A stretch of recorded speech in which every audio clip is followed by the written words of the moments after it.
Hello, everyone. Welcome to the 6570 Family Project Podcast. I'm so excited to have this incredible guest on today, Linda Lederman. She is so amazing. I know I already told you all about her, but welcome to the show, Linda.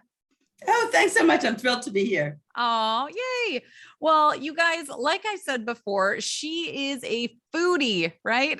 and all the things. Absolutely. Kitchen confidence. I love those words together because frankly, I don't have very much kitchen confidence. My kids have a lot more than I do. So I often snack off of their creations, and I wish I had a little bit more of that myself. But the kitchen is the main focus of so many homes, so many families. I know it is for us, even though I will, probably eat raw broccoli before I make anything.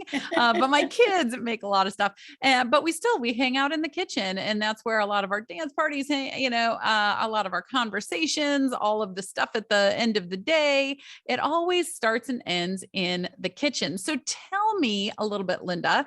So you're obviously a food and family leader when it comes to this space. Can you tell me kind of your road in order to get here, and how did this all transpire for you? Absolutely. When I started my cooking career, I was in high school and it did not start off very well. I told my mom she was the most boring cook I had ever met. And she was. I mean, it wasn't debatable. I can probably have that title. Right. So she said, okay, smart Alec, well, you're going to do better. And she bought me at the time a book called The Joy of Cooking, which was this huge, almost like an encyclopedia of recipes, but no pictures, which was really a drawback. And she said, once a week, you're going to pick a recipe, tell me the ingredients we need, I'll get them for you, and you cook. You think you can do better, you're on. So now the pressure was there because I had to do something that wasn't boring.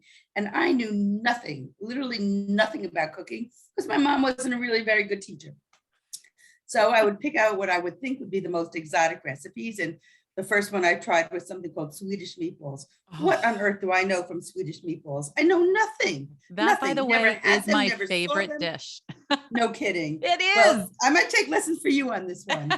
So I said, okay, I'm going to make Swedish meatballs. Well, needless to say, it came out awful. I made a huge mess in the kitchen and I had no idea what I was doing. And my family tried to be tolerant, tried to be nice, but they were going to go out and eat ice cream or something afterwards to fill themselves up. So the next week I said, all right, I'll do something else. And I tried veal cordon bleu. I don't know what it was. I didn't even know how to say it. I still don't know how to say it, but it sounded different. So I was going to try it. Well, the reviews were even worse. By the third week when I was making dinner, my family said, enough, you are now officially banned from making dinner. And that's how my cooking career started. I was banned from cooking in my house. I'm not one to take no for an answer. So to me, I viewed it as game on. Now I have to be really good at this. And so I studied cookbooks. I went to cooking classes. In between, I became a lawyer and had a very different career. But during that time, I really wanted to improve my cooking. My parents were great entertainers. They didn't always cook the food, but always, always, always had people at the house. It was filled with laughter and camaraderie. And to me, that's the way a house should be. And so I really wanted to recreate that. I didn't have the wherewithal to have things catered, so I had to learn how to cook. And I did take all kinds of lessons, and I got to be, not to be modest or immodest, but I got to be really good at it. When I had kids, you'd go to after school activities, kids would come to your house, they'd have dinner over, you'd have sleepovers, and we'd have homemade dinners. We'd play games at the dinner table, and their friends would say, my mom doesn't do this. We don't have food like this. We don't have fun at the dinner table. We're eating a Subway sandwich in the car, going to the next soccer game. And it occurred to me that that's not really the way things should be. And there's a lot of studies that talk about the importance of family mealtime on how your kids do better in school. They're better socialized. They're less likely to abuse drugs. I mean, the list is tremendous. And I said, I think there's a real need here. And so my business as Balabusta's Secret Kitchen Confidence Coach blossomed. So where does that name come from? I love it. So Balabusta is an old-fashioned Yiddish term, and it means a woman who makes a fine home. And Hmm. my definition of a fine home is the anti-Martha Stewart. You have to be able to put your feet up. You have to be able to eat with your fingers sometimes. But you want your guests to be comfortable. You want that laughter in your house. You want that conversation. You want that abundance of warmth and camaraderie. And to me, that's what a good home is. So I teach people the secrets on how to do that with ease and speed, and a whole lot of yum and fun. Oh, I love that. So when it comes to your own kids, and before we started recording, we were talking. So you have two kids that are both teens, right? Yes. Okay. So when it comes to them and your family home, how has this kind of transpired and made a new generation of what food is and what kitchen time is for the next generation? That's a great question, because one of the reasons I do what I do is I think it's so important for you as an individual to learn the skills so you can provide this for your family. But while you do that, you're modeling it for your family so they'll know how to recreate it for theirs. And if you're giving your family just fast food and takeout and frozen food, where are they learning the skills? What are they seeing is the right way to feed their family or even themselves as they grow up? So I have always incorporated my kids in my cooking since they could stand on a stool to reach a counter. And at this point, I have my daughter, who is 16, is enrolled in a culinary program in high school. And my son is a wrestler, and he likes to make a lot of his meals because obviously weight is a very important factor when you're a wrestler. And he's learned all about nutrition, and he makes dinners for us in the kitchen. And so it's really a wonderful family affair. Oh, I love that. So it's interesting. So with myself, it was just my mom and I growing up. And then so it was like the frozen dinners, right? And she was a single mom. It was, all we could do McDonald's, Denny's, and frozen Salisbury steak, like those, and mac and cheese. Can't forget the mac and Yep. cheese. Like those were my staples, and I still crave those today sometimes, even though, so I've been a vegetarian since 1996. I still sometimes crave frozen Salisbury steak with those like diced cubed, or those tiny cubed onions on top. It's so funny. But anyway, when I had kids, then I really had no idea what to do with food. And I just tend to eat raw a lot of time, just raw veggies and things like that. But my kids, I homeschooled them. I still am. I'm in my 7th year now, and my oldest was with us for 4 years. And then I still have the 3 youngest at home now. And when they have to take care of their own lunches, they always have since day one. And so they just got really creative, and they started just getting recipes, and they would just grab things. And sometimes those concoctions work and sometimes they don't. But I think it's so cool that they've just been able to have free reign over the kitchen, and whatever you want to do, just please don't set it on fire. I've been through one kitchen fire before when I was little, which might be why we did frozen Salisbury steaks. I don't know. But yeah, just giving them free reign over that has exploded their food creativity. Especially a couple of them, my 16-year-old, one of my 14-year-olds, they make these elaborate dishes, and they got like 3 burners going or what have you. And I'm like, what are you doing? And they're like, we're just making this, or I'm just doing this. And I'm like, great. Can I have some? It's so funny. You want your kids to have those skills. And a lot of the women that I work with say that their kids are picky eaters. And one of the things that I suggest is, well, take your kids grocery shopping and have them pick out something and get them invested in what the meal is going to be.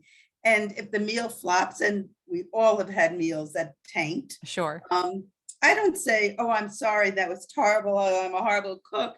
I say things like, okay, would you rate this a thumbs up or a thumbs down? And if it's a thumbs down or a thumbs in the middle, I'll say, okay, well, what should I do differently next time when I make it? So I'm not giving up. I'm not telling them, okay, you win. I'll never make broccoli again. But I'm making them think about what taste they like, right, and what taste they don't like. And I get them thinking in a very creative way. and it helps me out on how to make a meal that they might like better next time. Yeah, absolutely. And food is it's so cultural. It is so socioeconomic too. It's so funny because I grew up in, just with my Salisbury steak and Kraft mac and cheese. And then today as an adult, to go out with some friends that might have had a higher socioeconomic state or whatever, and they're eating fancy food. And I'm like, I don't even know what I'm eating and what this fancy food is. And it's like got a little drizzle of something on it. And I'm like, where's my food, And it's just so funny, but it's worth always exploring, right? Because you never know if there's going to be something there that you love. So anyway, I find food so fascinating in so many different regards. Spiciness, non-spiciness, you're going past a house and you're like, oh, that smells good. I wonder what's in there, Yeah. And I actually stop and ask. It's interesting. You said that you're a vegetarian. I don't eat meat. I eat fish, but I don't eat meat. But my family eats meat. They eat everything under the sun. I have somebody in my family who's gluten-free, somebody who's lactose intolerant, all over the board. And I don't make 50 different dinners at night. I don't really believe in that. Yeah. But if you learn how to use your flavors and you ask people, even if you're in a restaurant, you can say, wow, can you tell me, ask the chef how he made that or what he put in it? So you start getting familiar with ingredients. Or if you're traveling to a different location, whether it's another country or another part of this country, go into markets that you're not familiar with. You can ask a butcher, you can ask the fruit monger, tell me something here that's unusual and what would you do with it? You can go to a farmer's market. I do it all the time and say, what is this and how would I cook it? Yeah. And that's how you can easily expand your repertoire from people who actually know what they're doing. Oh, absolutely. Absolutely. And that goes along with, so in the 6570 family project, we really talk about the one thing being self-discipline leadership. And that comes down to discipline, vulnerability, having vision, right? And building resilience in there. And it really is kind of the one umbrella for everything we need in life. And that includes having that vision of what you want to go into in the kitchen, right? And putting things in the pot, having the resilience in case it does flop. Like you said, we've all done that. And my kids love to make crepes. Well, it took them like, I don't even know, probably 10 tries before it was, edible and good. Mm-hmm. And a lot of eggs. yes. And so yeah, just having that resilience of not giving up and the vulnerability of trying something new and the discipline to keep going. So, and to figure out what went wrong too. Yes. It's and that's a lesson that you use in every part of your life. You just don't say, oh, I failed and never try again. You become a success by analyzing what you did, what you could have done better, what maybe went wrong, and what needs some tweaking. I mean, that's a formula for success in anything you do. Yes, I completely agree. So in your specialty and what you do, first, let me ask, how do you help your clients? And I love the idea of kitchen confidence, and you're just really helping them get in there and build that, discovery and vision and resilience, right? Absolutely. So I take a client where they are. Some people I work with are really good cooks, but they're tired of the same routine they have. They're limited in their recipes, they're limited in their seasonings they use or the techniques. And they say, help me expand. Other people say, I don't know how to boil water. Help me. So, I take them where they are and I start at the basics. Let's see what you have in your pantry. Let's see what kind of seasonings you have. What do you have in your refrigerator? What do you have in your freezer? Because you don't want somebody to have to go out and spend hundreds of dollars on things that they may or may not use, but let's learn what you have first and see where we can expand it. Yeah. So we start there. We start with how to meal plan, and everybody's definition of meal planning is different and everybody's lifestyle is different. Some people love to meal plan everything for the week on Sunday and cook everything. Personally, I can't do that, but I can help you if that's what your lifestyle wants, and needs. Other people say, I just need to know 2 days. fine. I can teach you how to do that. I even do meal plans for people with recipes and shopping lists for people who just say, just give it to me. I don't want to learn. I Just ain't tell me got what time I for have that, to do. right? But if you learn how to cook, you learn how to do things like batch cooking, because nobody wants to be cooking from scratch every day. I mean, you don't have the Right. time. There's other things you'd rather be doing with your time, and life is pulling you in a million directions. So one thing I teach people is how to batch cook. And an example of that is making more of something than you need at any one given meal, but that you can use another time. Now, if your family is like my family, they don't want to be eating that same excess meal for the rest of the week, because you just have to shoot yourself. You'd be bored out of your mind. So what I do is I teach people how to repurpose that leftover. So I'll give you an example of that. So you said you don't eat meat, so I'm going to give you a non-meat example. Okay. So for my meat eating kids, I would make Asian spicy turkey meatballs. For you, you'd make Asian spicy tofu meatballs. Okay. And it takes maybe 15 minutes to prep, and I bake them in the oven on a sheet pan, so there's no grease splattering anywhere, and they're healthy. And then I would put them with, let's say, a pad thai noodle. And a pad thai noodle sounds, wow, that's really exotic. It's a rice noodle you can buy in your grocery store. To cook it, you pour boiling water over it. Not hard. And then if you want to make a peanut sauce, you can take whatever peanut butter you like, add a little orange juice, some fresh ginger, garlic, soy sauce. If you're gluten-free, a little tamari, boom, you got a peanut sauce, you got your noodles, and you've got your tofu meatballs to go on it. Now, that's dinner number one. Dinner number two, later on in the week, is you can take those tofu meatballs, crumble them up, take some hoisin sauce. You can buy that in any grocery store, or sriracha, whatever kind of, even barbecue sauce, whatever you have. Put it on a lettuce leaf, put the crumbled tofu meatballs on it, and now you have a lettuce taco with your toppings. You're not cooking again. You're just reusing it. And because you're using a different seasoning or sauce on it, it doesn't taste like you're eating leftovers anymore. You can make, if I like to make my kids like a chicken tikka masala. You can make it with tofu, you can make it with tempeh. And if you don't want to cook from scratch, you can buy a tikka masala sauce from Trader Joe's for pennies, and saute your protein, add some onion, garlic, ginger, add the sauce, 15 minutes, your dinner is done. And you're going to make a big thing of rice to go with it. You can even put spinach in the dish, and just have a one pot meal with your side of rice. So if you have a big thing of rice and you have leftover rice, the next day you can take that already cooked rice, stuff some peppers with it. You can add whatever protein you want to your stuffed peppers.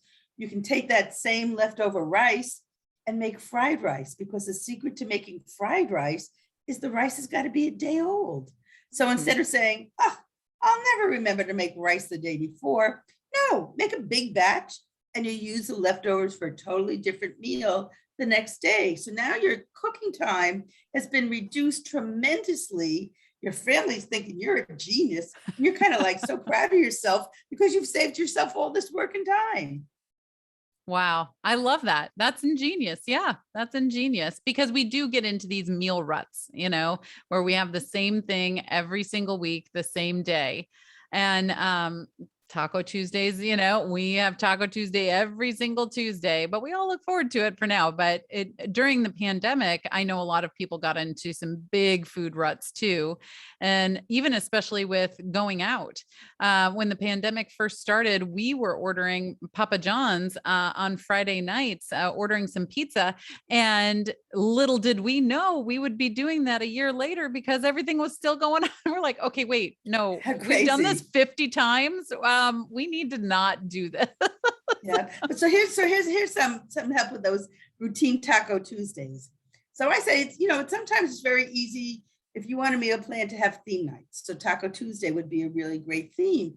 But instead of making that same taco every Tuesday, one night you can make pulled, not for you necessarily, but a pulled pork taco or a chicken taco or a tilapia or a shrimp taco. So it's still Taco Tuesday, but you're jazzing up the proteins. The proteins. Or you can change it and make your Taco Tuesday the way you like, but maybe you'll make a Mexican coleslaw to put on the tacos instead of salsa and guacamole. So there's little things you can do to keep within your comfort zone, but make something very different. Something with your pizzas, your Papa John pizzas. One thing that I would suggest is, and this is, my family loves to do this.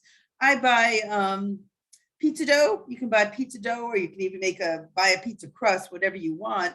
And we make your own pizzas. And I have all the fixings on my counter, and everybody rolls out their pizza dough or whatever crust they're using, a cauliflower crust, it doesn't matter.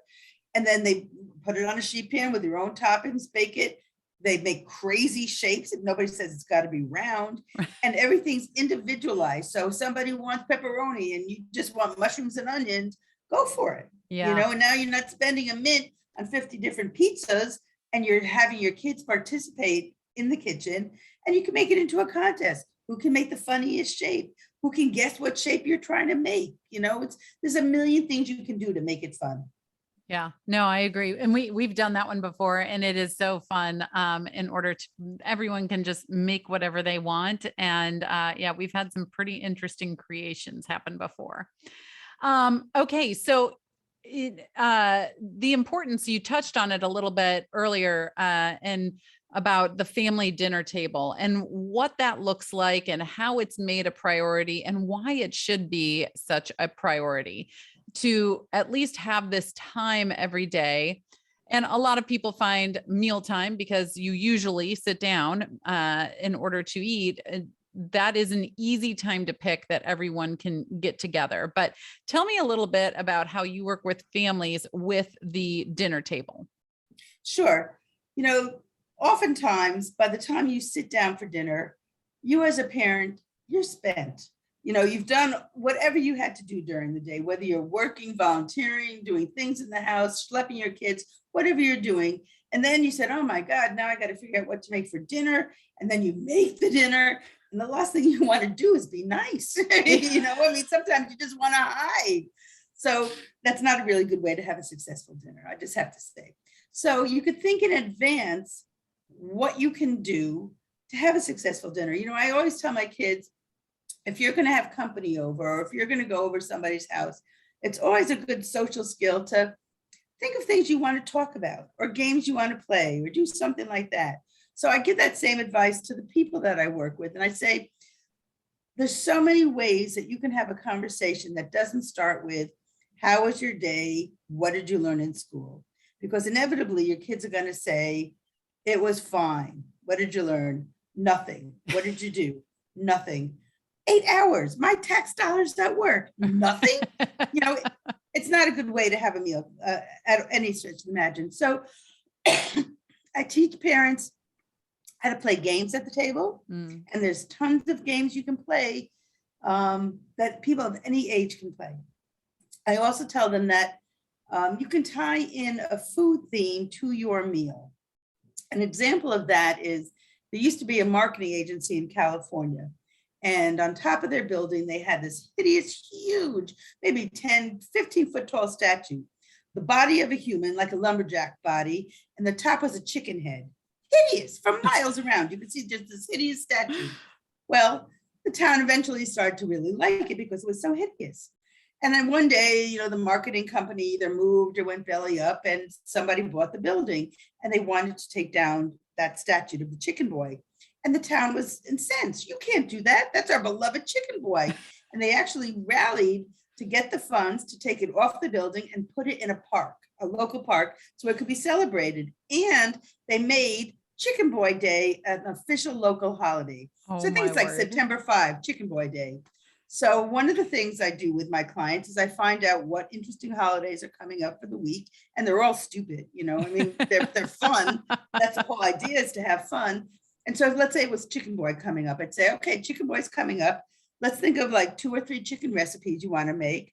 And now let's think about the conversations you could have about Chicken Boy Day. And, you know, you're going to explain what Chicken Boy Day is. And then you could have conversations like, well, if you were half boy or girl, whatever you are, and half animal, what would that other half be? And why? Would you have any superpowers? What could you do that you couldn't do as a kid? Now you're sparking creativity, a thought process. You're making dinner really, really interesting because nobody's talking about what they learned in school, but you're learning about your kid and how they think and what they aspire to. You could change a conversation. You could say, all these people just saved their money to donate to get this as part of a park. What in your childhood is so precious that you'd never want to part with, and why? And it may not be the obvious answer that you think it is. So now you're talking about conversations, you're getting things going. When we talk about things to do at the table, in addition to games, I give examples of what they could be talking about. It could be food related. It could be current events related. April is National Poetry Month. And so one day I told my family, April's National Poetry Month. And you can groan because you've got teenagers. The last thing they ever want to hear about is National Poetry Month. Even my husband, oh, please, she's at it again. But, they humor me because it always ends up fun. So, they have to participate. So I said, so when you come down to dinner tonight, I want you to bring a poem. Oh my God, you could have heard the groaning in Peoria. So I said, but don't be so limited in your thinking. A poem doesn't have to be roses are red, violets are blue, or a Shakespeare sonnet. A poem could be rap lyrics. Yeah. It could be a TV jingle. It could be anything, songs to whatever you like. It's all poetry if you come down and think about it. I said, you can write your own, you can bring down whatever you want. Just please come down to dinner with a poem. So my son came down, he said, oh, Ma, I wrote my own poem. And it was a poem on I hate poetry. And we were cracking up. It was hysterical. My daughter came with some silly little jingle because, she couldn't be bothered, but she came down with something. My husband wrote a rap song that was so hideously obnoxious and funny that when people come over, he says, hey, did you know I wrote a rap song? Can I sing it for you? And he takes out a sheet of paper and he's still proud of it. Oh. So you never know what comes out of these kinds of things. And it makes dinner memorable. My son brought a girlfriend home for dinner recently. And I said to her, did Max tell you that we play games at the dinner table? And she said, yes, he did. And I said, did he tell you that we expect you to play too? And she said, yes. So we played these games and it broke the ice. And it wasn't like looking at her and saying, and what do you want to be when you grow up? It was a great way to laugh and get to know somebody and feel comfortable. And my kids always say, even, they're teenagers now, and they still say, what are we going to play at dinner tonight, Ma? Can I pick the game? So they want to come. They want to be part of the meal. They want to be part of that family experience.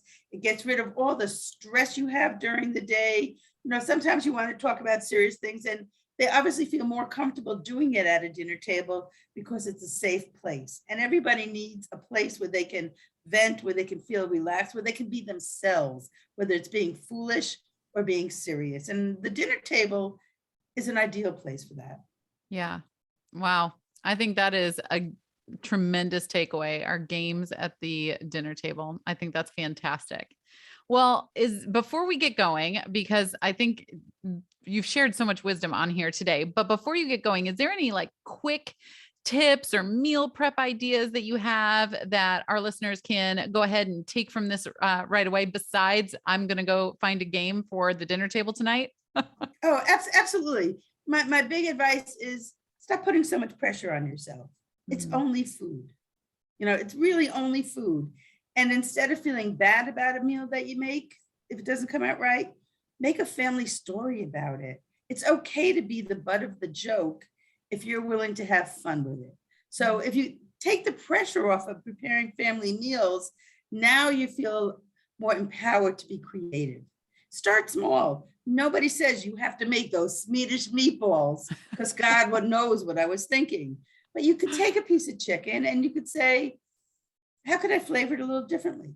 You could learn the tricks on cooking that chicken faster. So instead of cooking a whole chicken breast and waiting your 35, 40 minutes, if you slice it, it will cook much faster and dinner will be done in 15. So if you can learn the tricks to make it faster, more enjoyable, learn some new seasonings, learn how to make spice blends in advance. So you just have to take it out of your pantry and put it on your main dish instead of, where's that garlic? And where's, oh my God, I bought 17 things of onion salt because I keep forgetting I own it. When you add a little bit of organization, a little planning, life becomes easier. Cooking becomes more of an adventurous, fun thing to look forward to instead of the don't ask me what's for dinner tonight kind of attitude. So start small, start with little changes and get your confidence. And as you get more confidence, you can experiment a little bit more. Things will come quicker to you because you start to know what you're doing. They'll become easier for you and they'll become more delicious and more fun. Oh, I love it. All right. Well, thank you so much for being on here. And before you leave, I want you to be able to tell the listeners where we can find you. Sure. I have a Facebook group called Easy Weeknight Dinners for Busy Moms. And I share recipes and humor and all kinds of wonderful things that everybody needs to have as part of their routine. I have a Facebook page, Balabusta's Secret. I have a website, balabustasecret.com. You can reach out to me if you have any kind of cooking questions, either notes to this podcast or send me an email at linda@balabustasecret.com. And I do have an offer for those who are listening. There is an ebook you can get called, I'm drawing a blank. It's been a long day. This happens to us all. Yes. But it's something like sanity saving tips for busy moms. So in that, you'll get some sample pantry lists to have, some sample quick games to play at your table, and a couple of quick cooking tips. Wonderful. And all of that will be in the show notes. But for someone listening, I just want to hear you spell Balabusta real quick. Oh, sure. BALABOOSTA''S, secret. All right. All right. Well, thank you so much for being here, Linda. This was amazing. A lot of fun. I wish everybody happy cooking, and please send me pictures of what you're cooking and join my groups, and you're not alone. Let's make it a nice community and have a lot of fun. Oh, absolutely. All right. Thank you so much. Bye-bye. Bye-bye. Thanks.